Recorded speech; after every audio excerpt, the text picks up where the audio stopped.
Unfortunately, his son had died, so he buried him. But 11 days later, his cell phone rang, and it was a call from the grave. Has his son really come back to life? Has a miracle really happened? All parents continue to care for their children even after they leave home and start their own families.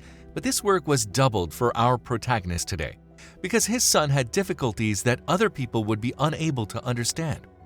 When he found out that his wife was pregnant, he knew that the child would receive the same name as the father, and that made him even more excited. But on the day of the birth, they received sad news. The couple wanted to start a big family, but unfortunately, his wife had problems and became seriously ill. Frank had to take care of his wife and newborn son alone. He loved his family and would never abandon them, no matter what the situation. Also, if you have not done so already, please subscribe to our channel and click that notification bell to get inspired by these real-life stories every day. Now, back to the story. A few years after his wife died, he was with her when she lost her life in front of his eyes. The man was devastated, but he could not afford to grieve for long because he had to take care of the only thing he had left. The only thing he had left of his love with his beloved wife, which was his son. As the years passed on, Frank noticed that there was something wrong with one of his son's behaviors, so he took him to the doctor, but the professional referred him to a psychiatrist. Frank was confused, but figured it would be something simple with treatment. The man promised himself that he would never abandon his son, and he kept his word, did everything and devoted himself body and soul to the boy. But adulthood came, and even more problems came with the constant use of narcotics. Frank was 82 years old, and he no longer had much strength to fight his son's mental illnesses, and unfortunately, things did not go as planned. Frank Jr. always felt like a burden to his father and didn't understand how the man could love him so much, even after everything. One day, he got up in the morning and took his medicine as he was used to, and told his father that he wanted to go to a park. The man agreed, but felt that this farewell was different and very melancholy for someone who was just a few blocks away. For 6 months, the father had no news of his son. No matter how hard he looked for the local police, they didn't seem to care. Everyone knew that Junior had problems with narcotics, so they thought it was a matter of time. But Frank knew better, as his son had always been a strong person who, despite his difficulties, always did what he could to help his son.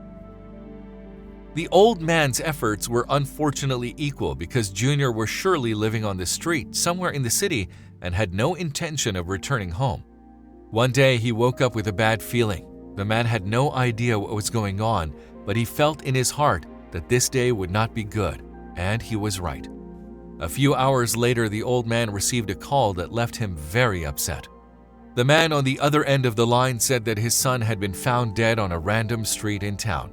Although he didn't want to admit it, Frank knew it would be a possibility. However, no parent is willing to lose their child no matter what, because this is not the natural order of life. Frank asked if he could go to recognize his son's body, but was quickly told that the man had been identified through his fingerprints and that no one in the family would be needed to prove it. The man fell into despair and began to cry because only then did he understand what had really happened. The mourning is a very difficult phase. Unfortunately, the coffin had to be sealed so as not to cause any trauma due to his appearance. It was very important to everyone, but unfortunately the time had come. Frank, who could not watch his son being buried, it was very painful for him, and especially the way he was treated and not being able to see his face for the last time.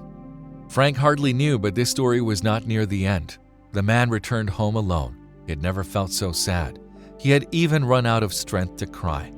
The first week was very hard for him. However, something terrifying was about to happen. After 10 days, he was used to the idea that he would never see his son again. But on the 11th, a big surprise awaited him. He did not want to get out of bed, but he made an effort. The man went to the kitchen to drink a glass of water when suddenly his cell phone rang, and he did not know whose number it was, but he still answered. But he was not prepared for what was about to happen, because as he brought the device to his ear, he began to think he was crazy because the voice on the other end of the line was clearly his son. How was this possible? Junior was just crying and calling for his father, and he didn't know what to do. But suddenly another voice appeared.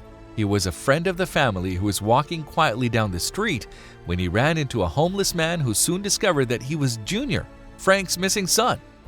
Nothing in this story made sense because Junior was identified by fingerprints at the time.